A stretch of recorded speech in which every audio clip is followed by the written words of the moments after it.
It lasted less than a second, and somehow that was all it took to set the entire basketball world on fire. No argument. No shove. No microphone catching some explosive exchange. Just a handshake line, a split-second turn, and one missing gesture that immediately became bigger than the game itself. By the time most people had even figured out what they were looking at, the clip was already everywhere. Slowed down. Zoomed in. Replayed frame by frame like it held the answer to some deeper truth people had been waiting to confirm. And once that happens in modern sports, the moment no longer belongs to the players. It belongs to the internet. Because this was never going to stay a simple post-game clip. Not with Caitlin Clark involved. Not with Angel Reese on the other side of it. Not with years of rivalry, emotion, media obsession, and fan division already sitting beneath the surface, waiting for a spark. The second that moment hit social media, it stopped being about one line after one exhibition game. It became a referendum. On respect. On ego. On jealousy. On race. On fame.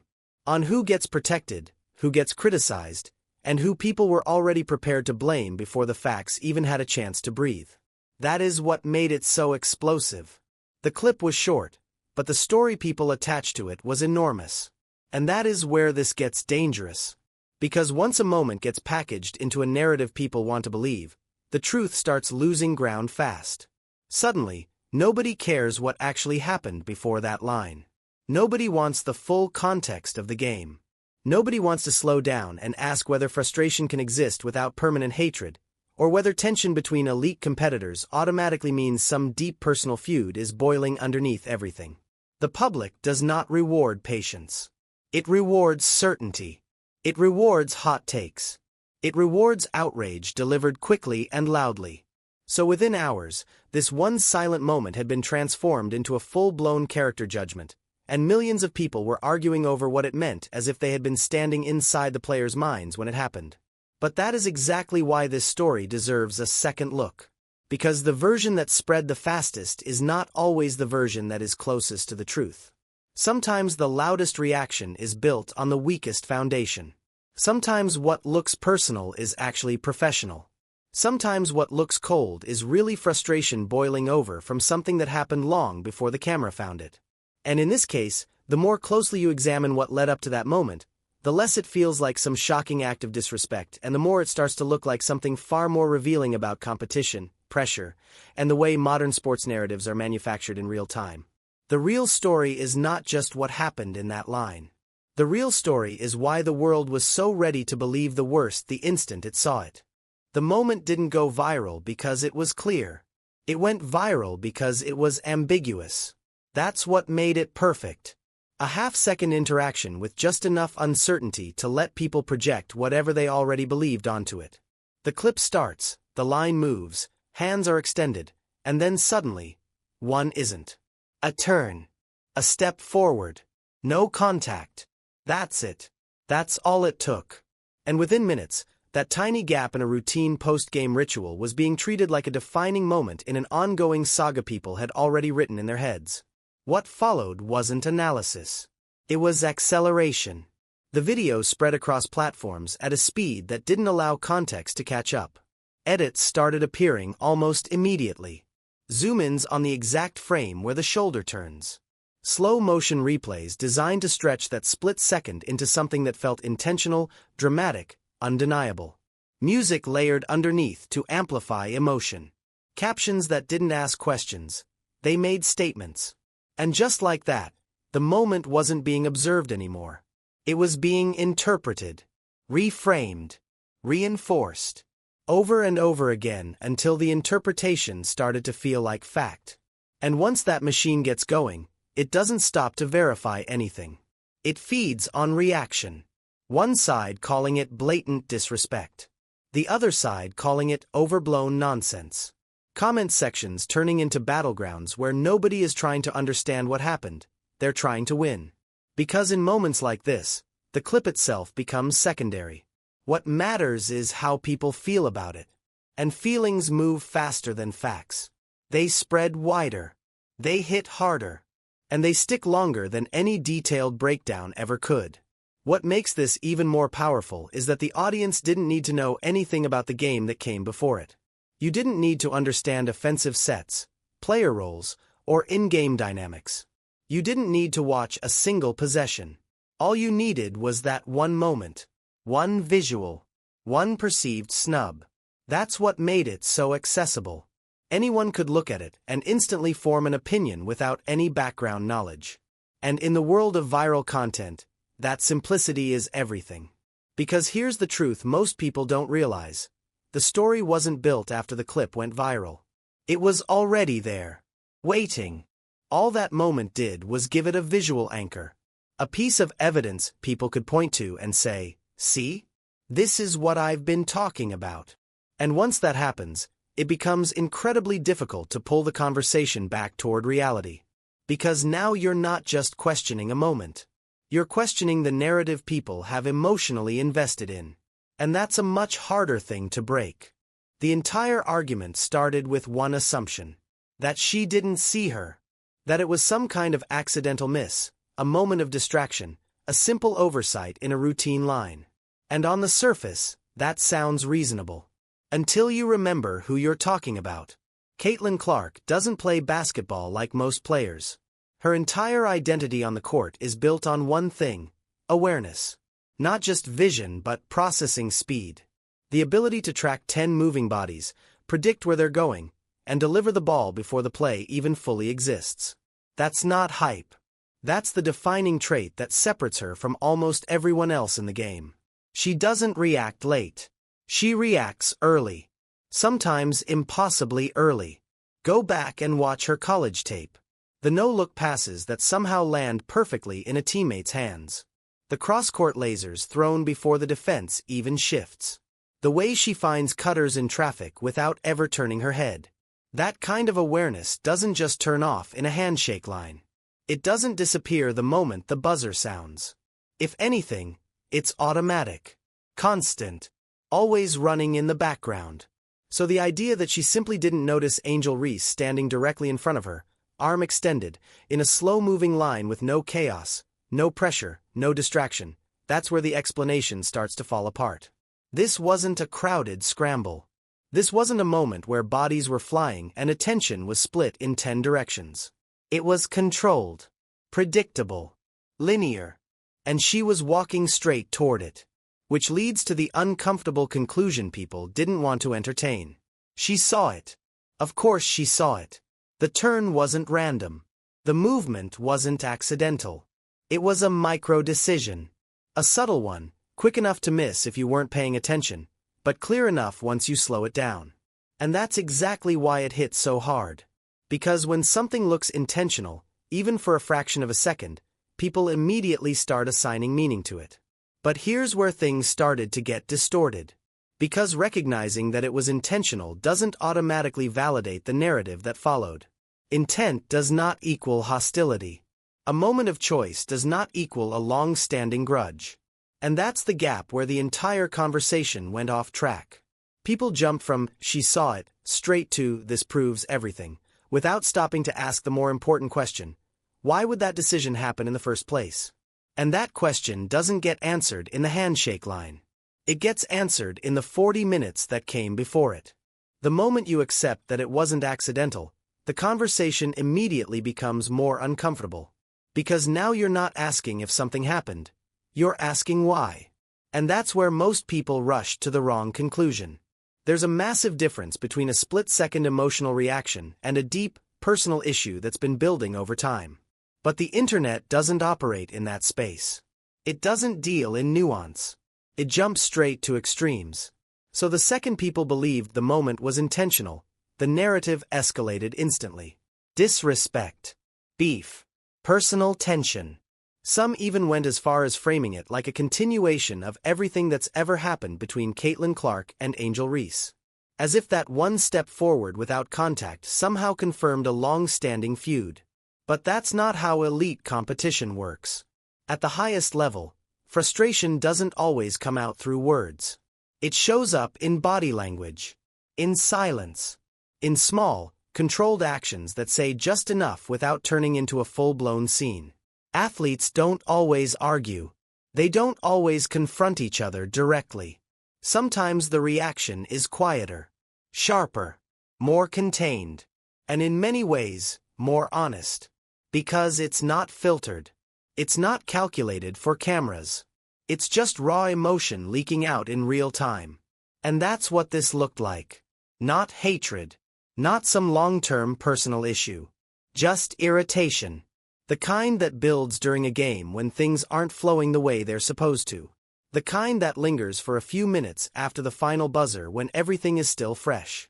When you're replaying possessions in your head. When you're still locked into the emotion of competition and not yet in the mindset of post-game politeness. That's the part people skipped over. They treated the moment like it existed in isolation, disconnected from everything that came before it. But moments like that don't come out of nowhere. They're reactions. Snapshots of what a player is feeling right then, not declarations of something permanent.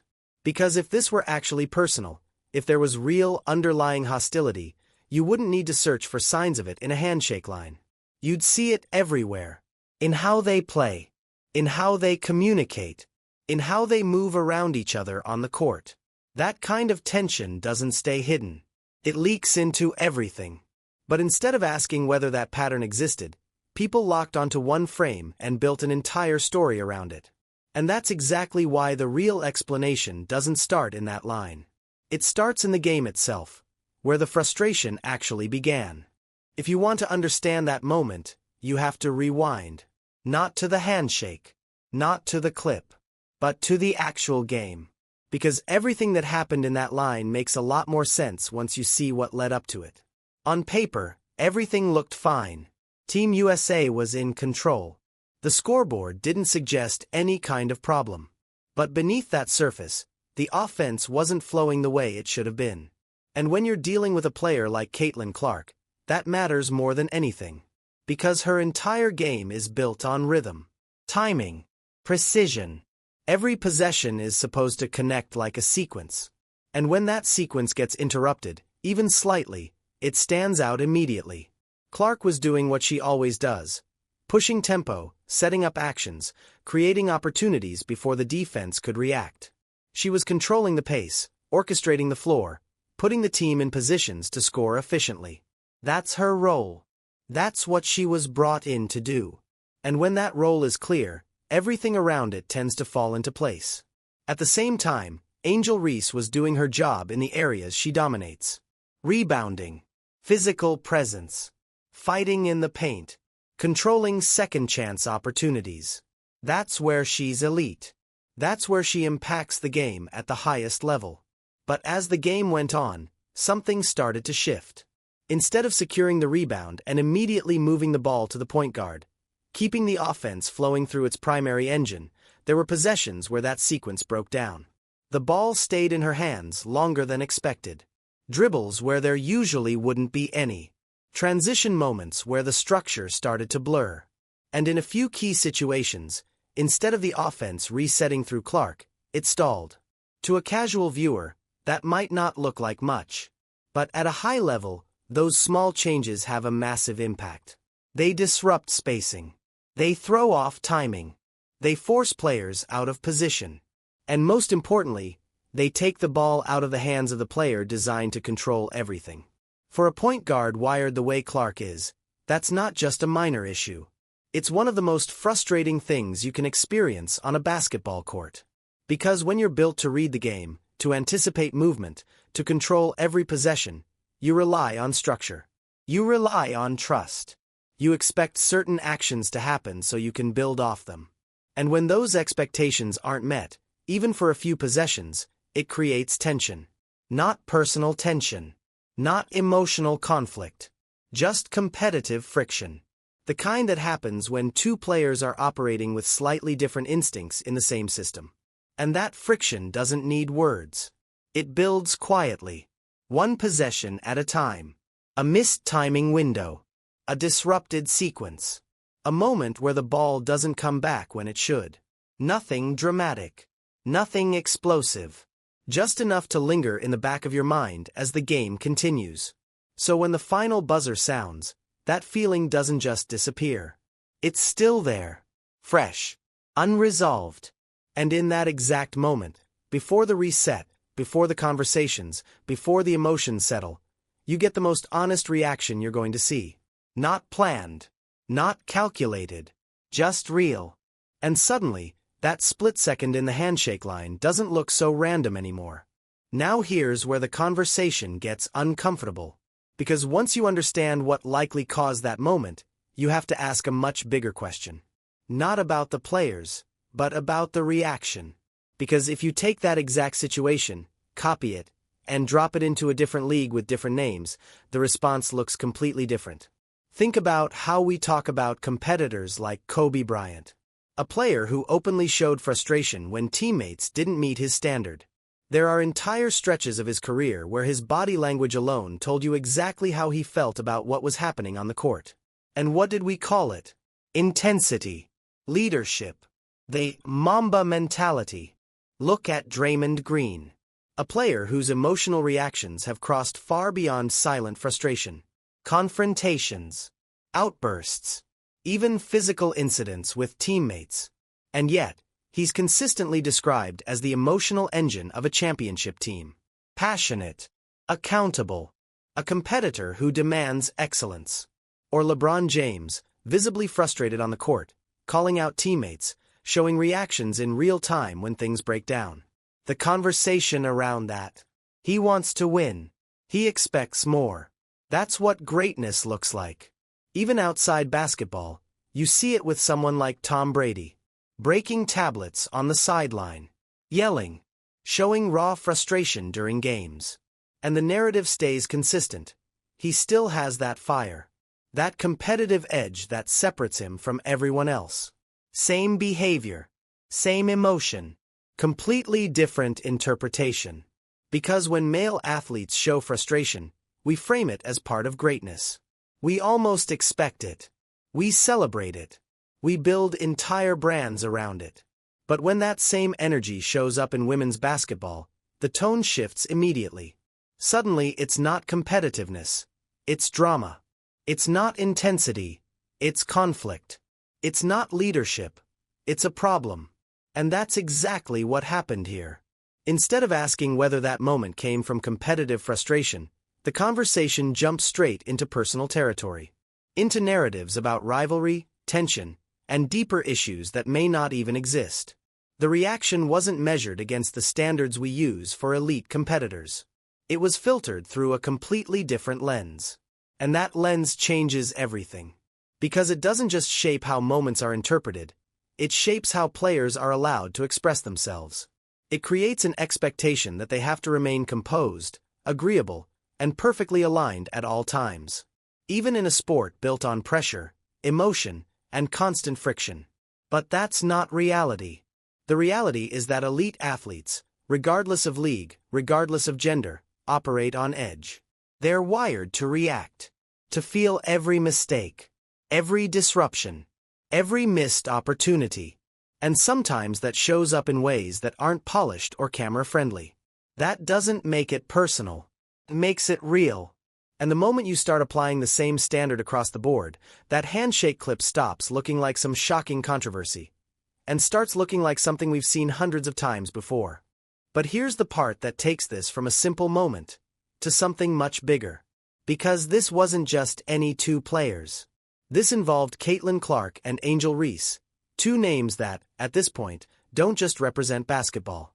They represent attention, identity, sides, and most importantly, engagement. Long before that handshake ever happened, the foundation for this reaction was already in place. Go back to the 2023 NCAA Championship.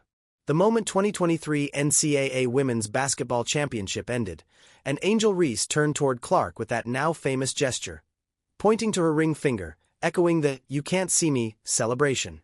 That wasn't just a celebration. It became a cultural flashpoint overnight. Some people saw confidence. Others saw disrespect. And from that moment on, the narrative was locked in. Two stars. Two personalities. Two fan bases that don't just support, they defend. And once the media recognized what that dynamic could generate, everything changed.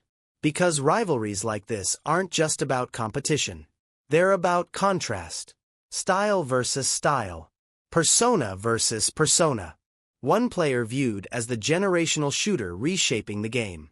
The other as the dominant, physical force who thrives in the paint and embraces the spotlight in a completely different way. That contrast makes it easy for people to pick a side. And once people pick a side, they stay there. We've seen this before. Think about Magic Johnson and Larry Bird. Their rivalry didn't just elevate the NBA, it saved it. It gave fans a reason to care, a reason to argue, a reason to tune in. You weren't just watching basketball. You were watching a story unfold. That's exactly what's happening here. The numbers prove it. Record-breaking college viewership. WNBA games pulling audiences that hadn't been seen before. Matchups between Clark and Reese turning into must-watch events, even for people who weren't following the league before. That kind of attention doesn't happen by accident. It happens when a rivalry becomes compelling enough to pull people in beyond the sport itself. And here's the reality most people don't want to admit. Moments like that handshake, they don't hurt the league. They fuel it. Because every reaction, every debate, every viral clip adds to the visibility. Keeps the conversation going. It brings in new viewers who want to see what happens next. Whether they're watching to support, to criticize, or just to understand the hype, it all counts. That's how modern sports grow. Not just through performance, but through narrative, through tension, through moments that feel bigger than the scoreboard. So when that clip exploded, it wasn't random. It was the perfect storm. A rivalry already loaded with history. A moment just unclear enough to spark debate. And an audience already divided, just waiting for something to confirm what they believed. And once all of that collided, there was no way it wasn't going to take over everything. By the time people started asking what really happened, it was already too late. Because the moment that clip hit the internet, it stopped being about basketball and started being about distribution. The platforms didn't care what actually happened in that game. They didn't care about spacing, timing, or offensive roles. They cared about one thing, reaction. And that handshake clip had everything needed to trigger it. Ambiguity, emotion, familiar faces. A built-in rivalry. It was perfect. Within minutes, the system did exactly what it was designed to do. It identified the emotional charge of the moment and pushed it as far and as fast as possible. Millions of views before context even had a chance to catch up. Edits multiplying across TikTok. Tweets stacking engagement at a rate no detailed breakdown could ever compete with. Because understanding takes time. But reacting takes seconds. And that difference changes everything. A full explanation of what happened on the court. That requires attention. It requires patience. It requires people to slow down and actually think about what they're watching. But a clip that looks like disrespect? That requires nothing. Anyone can see it, feel something instantly, and respond. That's what makes it powerful. And that's what makes it dangerous. Because once that version spreads first, it becomes the default. Even if a more accurate explanation comes later, it has to fight uphill against something people have already accepted. And most of the time, it loses. Not because it's wrong, but because it's less exciting, less emotional, less shareable. That's the part most fans don't realize. The conversation they're seeing isn't just happening naturally. It's being shaped, amplified, prioritized by a system that rewards intensity over accuracy. The more divided people are, the more they argue. The more they argue, the more the content spreads. And the more it spreads, the more valuable it becomes. So when that handshake moment turned into a full-blown controversy, it wasn't just because people cared. It's because the system needed them to. And once that cycle starts, it doesn't stop to ask whether the story is complete. It just keeps pushing the version that keeps people engaged the longest. Which is exactly why what happened next barely made any noise at all. Just a couple of days later, something happened that should have changed everything. No viral clip.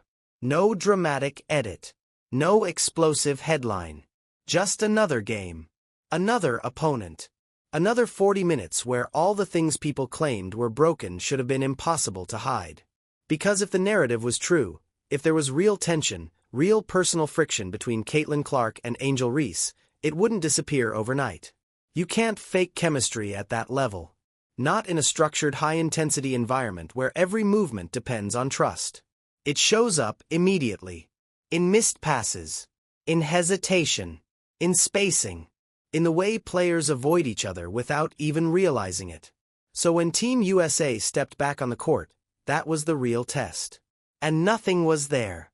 The offense flowed. Clean. Controlled. Precise.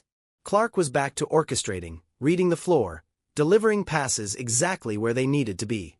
Reese stayed locked into her role, controlling the paint, setting screens, making the right decisions when the defense collapsed. The timing was sharp. The spacing made sense again. Possessions connected the way they're supposed to when everyone is aligned.